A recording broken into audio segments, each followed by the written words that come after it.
Welcome to the Eye of Power podcast. I'm your host, Tom Dardick. But this podcast is not about me. It's about you and your power. It's time to claim yours.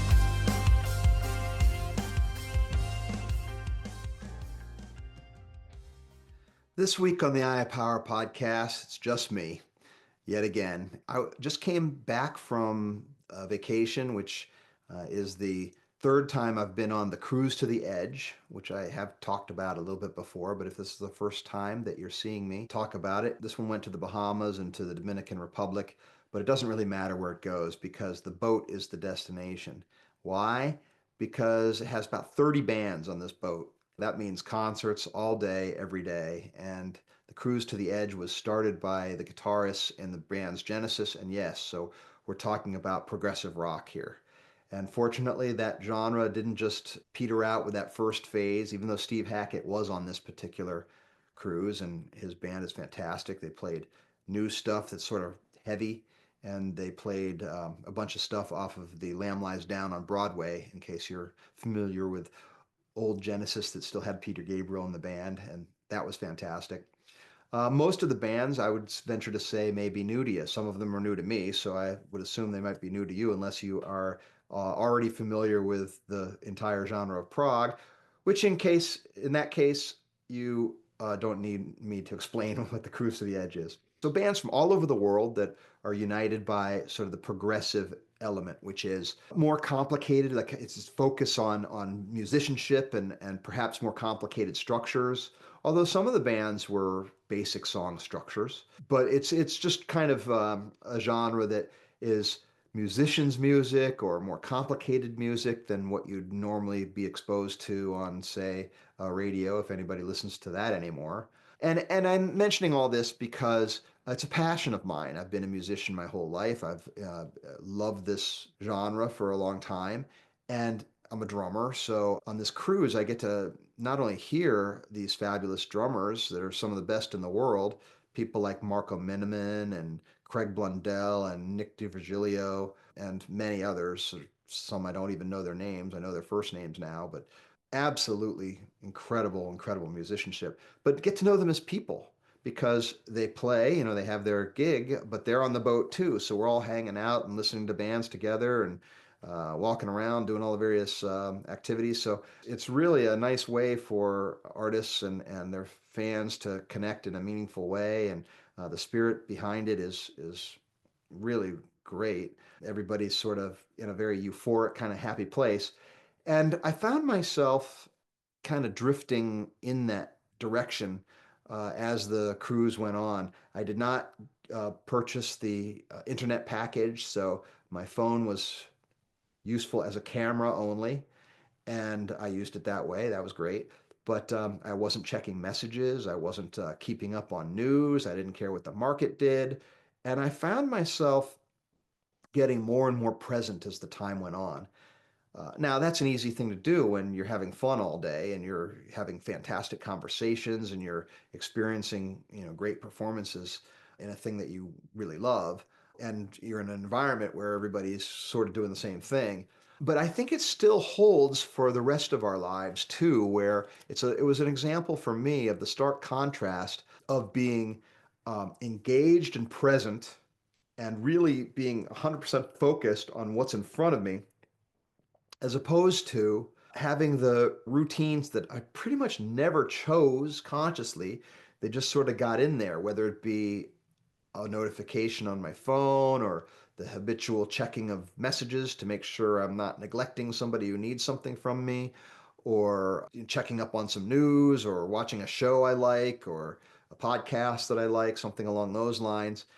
And I realized just how much bandwidth all that stuff takes up and the difference, and not only bandwidth, but also capacity. When you get more present and more focused on the person in front of you, the conversation quality just skyrockets.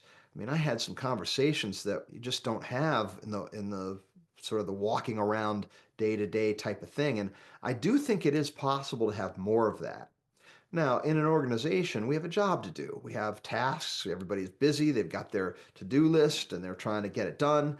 And so it's very difficult to pull away from those things and just be present for the moment and for the person that's right in front of you. But that doesn't mean it's not a good ability and habit to build. The truth of the matter is that you can only really handle what's right in front of you in the moment anyway. Soon as you take your attention away from that, you're no longer handling that. You're doing something else. And studies have confirmed this. We would talk about, oh, I'm a great multitasker, or some people think of themselves and take pride as a multitasker. What you're really doing is you're just switching between tasks quickly. You're not actually multitasking.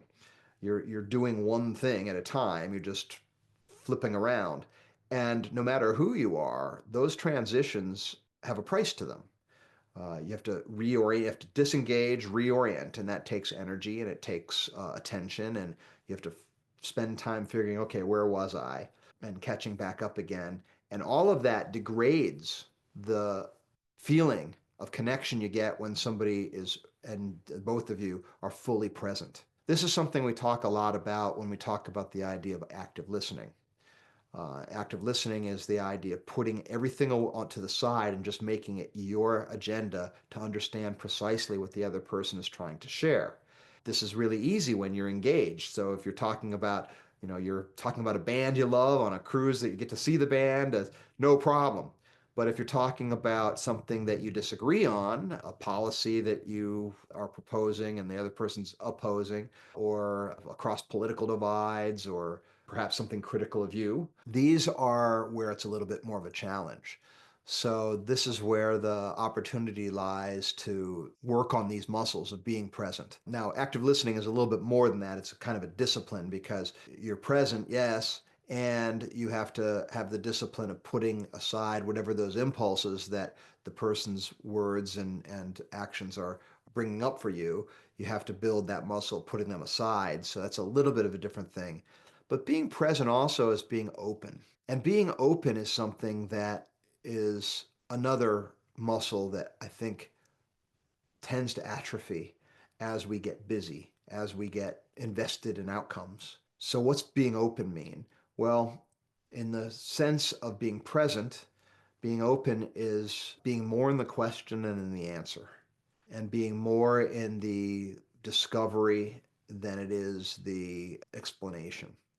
It's more in the idea of what does this other person think rather than telling them what I think. It's more the humility of realizing no matter how much I think I know compared to what there is to know on almost any topic, and almost no matter who I am and how experienced I am, there is more left for me to know than I could possibly know.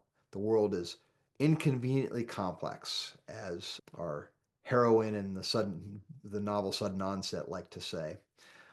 So anyway, I just want to leave you with that as a theme for this week and invite you to kind of flex those muscles. If you're about find yourself making a statement to somebody, maybe you ask a question instead. If you find yourself distracted and you're checking your phone in a meeting or something along those lines, see what happens if you just put it aside or maybe not even bring it and see what happens. See if you can notice a difference. You could be scientific about it. You could log. You could pay attention to, okay, how often am I checking this?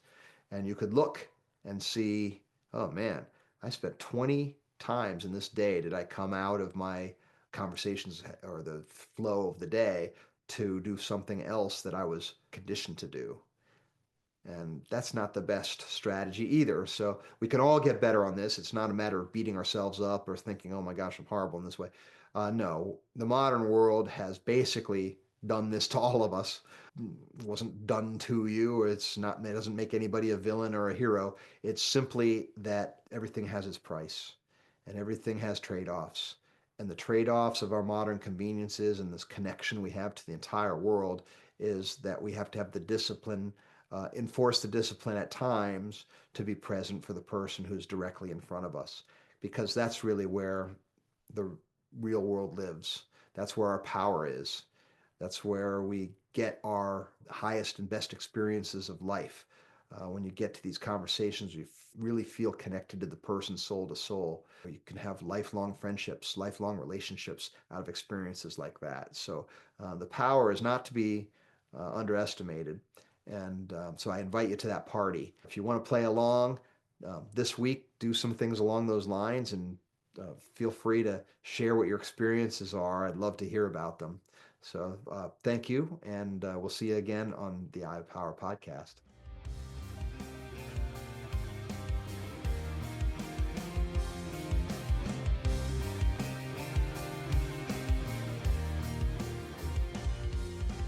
This has been the Eye of Power podcast with Tom Dardick.